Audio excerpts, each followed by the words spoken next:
మిథున రాశి వారికి ఈ వారం మిశ్రమ ఫలితాలు గోచరిస్తున్నాయి. ఏదో సాధిద్దామని అనుకుంటారు, అలాగే ప్రయత్నం కూడా చేస్తారు. మీ ప్రయత్నం లోపం ఏమీ ఉండదు, కానీ చిన్న చిన్న ఆటంకాలు ఎదురవుతుంటాయి. ఏ పని చేసినా వెనక్కి లాగడం అంటూ ఉంటుంది. అది ఎందుకు జరుగుతుందో, ఎలా జరుగుతుందో మీకు కూడా తెలియకుండా ఉంటుంది. కాబట్టి కొన్ని విషయాలలో ఆచితూచి వ్యవహరించడం, నలుగురిని సంప్రదించి ముందుకు వెళ్ళడం అనేది చెప్పదగిన విషయం. జీవిత భాగస్వామి సలహాలు సూచనలు తీసుకున్నట్లయితే మరింత మంచి ఫలితాలు చేకూరుతాయి.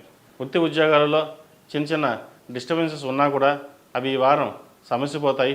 అలాగే వ్యాపారస్తులకు వ్యాపార పరంగా చిన్న ఆటంకాలు ఏమైనా ఉన్నా కూడా ఈ వారం సమస్యపోతాయి. విద్యార్థులకు అనుకూలమైన పరిస్థితి గోచరిస్తోంది. ఈ రాశి వారికి కలిసొచ్చే సంఖ్య 8, కలిసొచ్చే రంగు గ్రీన్. అలాగే మంగళవారం, గురువారం నాడు వీరికి అనుకూలమైన కాలం. ఏ పని చేసినా ఈ 2 రోజుల్లో చేయండి, మంచి ఫలితాలు సాధిస్తారు.